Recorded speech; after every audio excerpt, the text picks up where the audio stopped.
Hi, my name is Sidney Dekker. I work as a professor at Griffith University. Welcome to this short course on Just Culture. This short course consists of four short modules. One is the introduction to all of the ideas. One is about retribution. The third one is about restoration. And then the fourth is about second victims. All of that should give you a good picture about how to create a just culture in your own organization. Let's get started. Let's look at module one, the introduction. Now, just culture, what we're going to do is look at some definitions, look at the systems approach and why that is relevant in relation to thinking about just culture. And then we will make a brief foray into the issue of reporting, because this is something that many organizations are concerned about. How do we get people to report their safety concerns to us in ways that we can all learn from? When it comes to definitions, many people would see a just culture today as a culture that draws a clear line between acceptable and unacceptable performance. What you will learn through this module and the next ones is that perhaps, and this is where I want to come with my proposal, that perhaps a better and more humane way of thinking about a just culture is to see it as a culture of trust, a culture of learning, and a culture of accountability, but accountability in a way that may come as an innovation and a surprise to you if you've been talking about accountability in more traditional ways. Stand by, that will be more toward the end of this module. Let's first talk about the systems approach, because this is really what has driven lots of developments in just culture over the past, say, 10, 20 years.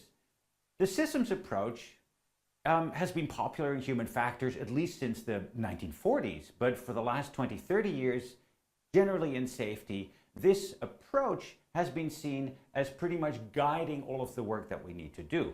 The systems approach says that failure and success are the joint product of many factors, and they're all necessary and only jointly sufficient in order to produce the outcome.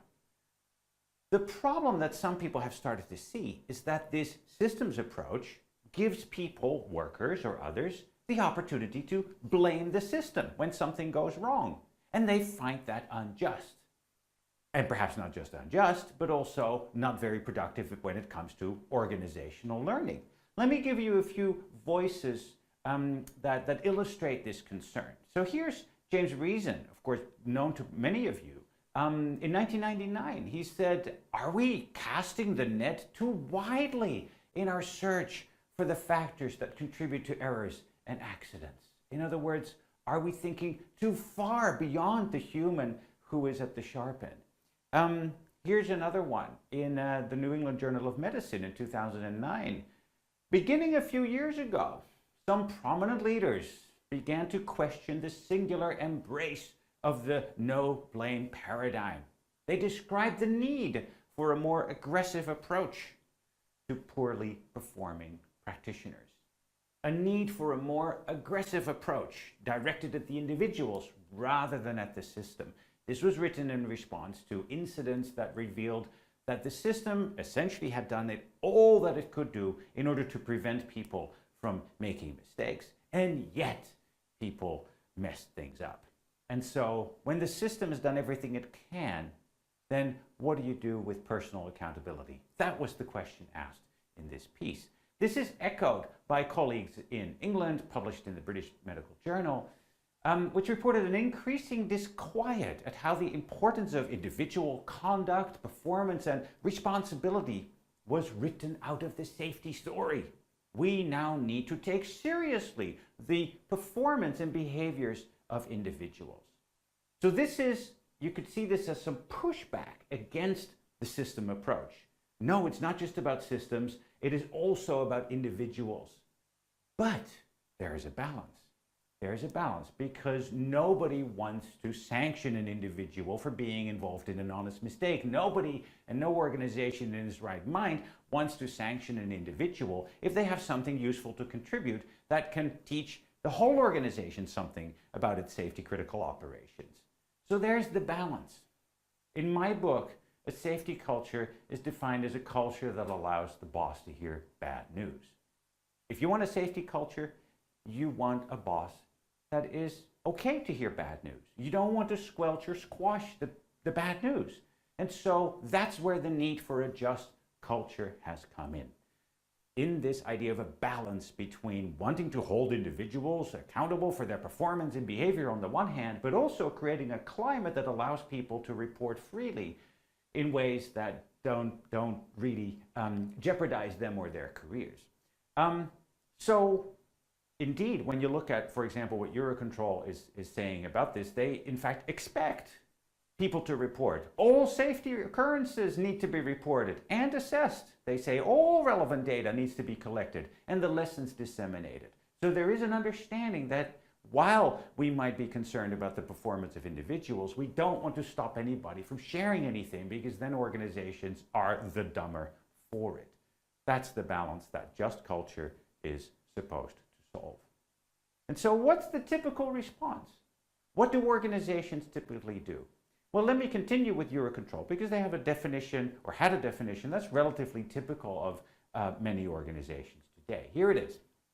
Just culture is one where people are not punished for actions, omissions, or decisions taken by them that are commensurate with their experience and training, but where gross negligence, willful violations, and destructive acts are not tolerated.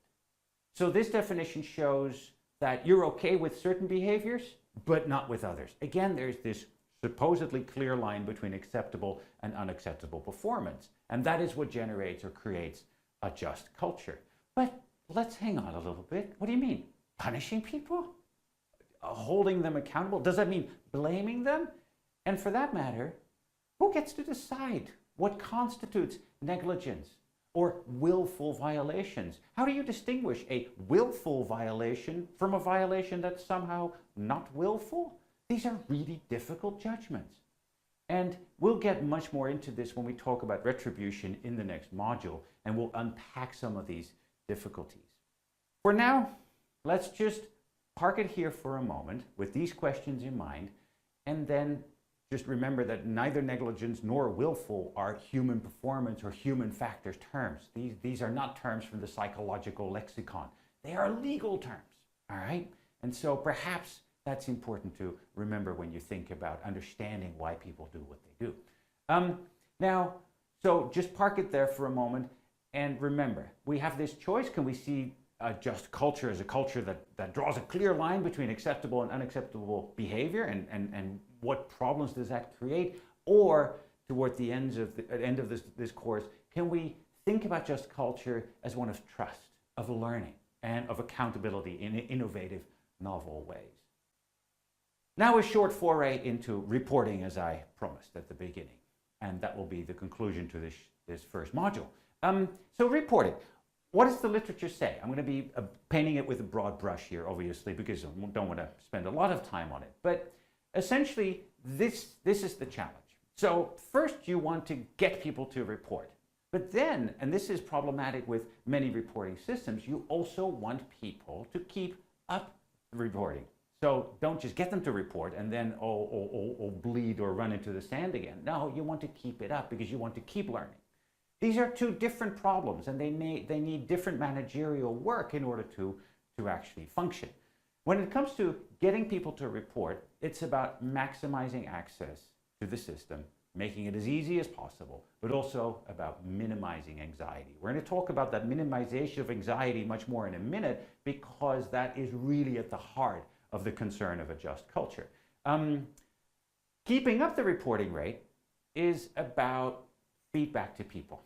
Thank you for sending it in. This is great. We're learning from it. Involving people in any improvement activities. And of course, showing evidence of change on the basis of what you have learned from them reporting. If you don't do that, then of course people will say, oh, I'm just throwing it in the black hole. Nothing happens with it. And the only reason I might report is to get off the hook, right? And so this may be going on in your organization. If you want to keep up the reporting rate, you want to think about that managerial work of involvement, feedback, showing evidence, making people part of the conversation.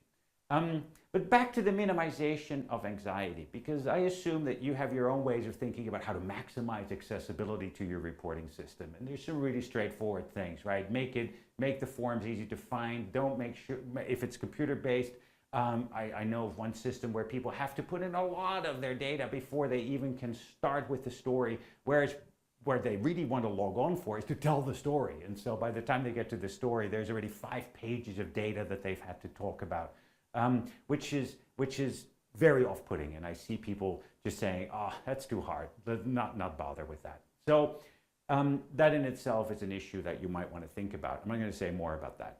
Minimizing anxiety. Let's talk about that, because that really, as I said, is at the heart of the just culture issue. So minimizing anxiety is really to deal with questions such as these, right? What will happen to the report after I send it in? Who's going to see the report? Will it jeopardize myself? Will it jeopardize my career, my colleagues? Or will this make legal action against me easier? So those are all questions that people can typically ask if you don't resolve this and communicate this beforehand. So how do the most successful reporting systems do this? Well, they have this in common. They're voluntary, they're non-punitive, and they are protected.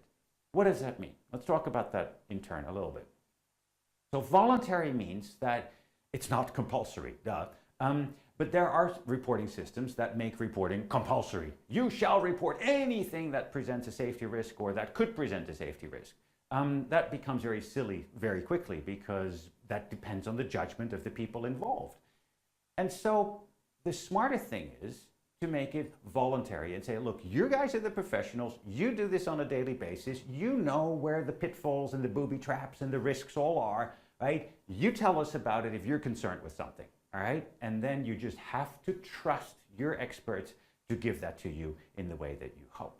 But also, if you make it compulsory and people don't report something that you then judge to have been compulsory for them to report, what are you going to do? Are you going to sanction them for not reporting it? And how is that going to look to their colleagues, right? In fact, making it compulsory makes the second criterion for a successful reporting system really difficult, which is non-punitive. Because if you make it compulsory, there's got to be some sanction for not reporting, and thus it isn't non-punitive, all right? So hence voluntary, non-punitive, and protected. What does non-punitive mean? Non-punitive means that the organization understands that the practitioner who was involved in the incident is the best expert to learn from, and that sanctioning this expert, right, punishing them somehow for their involvement in it, silences the story and silences the other colleagues of this person who may be warned by the very example that they see. And so non-punitive means an opportunity to learn rather than punish. And recognize that really is a choice that your organization has, right? Either you learn or you punish, but doing both is virtually impossible, all right? And finally, protected.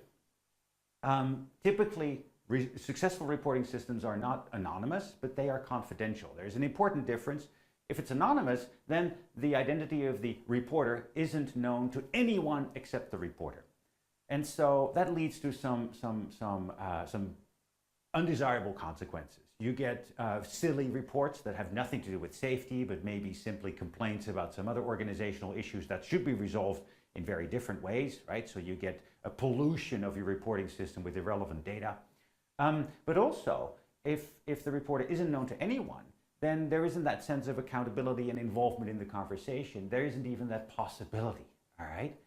Confidential, however, means that the identity of the reporter is known to only a few people who have been vetted and selected beforehand, or only to a few offices, right? This may be the union in certain cases. This may be a safety manager who sits not in the line organization, so that the line manager doesn't know, but the safety manager does know, right? And so the safety manager can then talk generically to the line manager about the issue and not about the person. So there's many ways in which you can solve this, but confidential is not anonymous. Confidential means the identity of the reporter is known, but only to a few select people. All right. So those are sort of the criteria for a successful reporting system.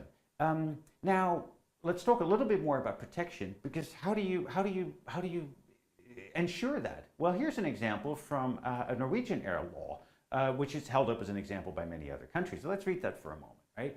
Article 1224 says that information received by the investigating authority, say the safety board, may not be used as evidence in any subsequent criminal proceedings brought against the persons who provided the evidence. All right? So this excludes the possibility of self-incrimination by law.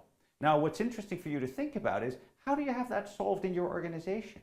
What about self-incriminating against employment action against your people? What if they come with a piece of safety information in which, yes, an incident, they were involved, and they voluntarily disclose this to you as per the previous 3 points, and then you still respond to them in ways that may jeopardize their employment? What protections do you have in place? What do you have written down? What agreements have you entered into? These are very important questions to answer before you have an incident, because you want to create that climate of openness and disclosure and trust and learning even before anything happens. So what's next? Next, we're going to talk about, in Module 2, retributive just culture. Then Module 3, I'll talk about a restorative just culture. And then in Module 4, about second victims. In the meantime, have a look at this. There's, of course, Just Culture as a book, but there's also courses at various university levels that you are happy, that I would be happy for you to enroll in, and we can see each other there and continue the conversation. Thank you so far.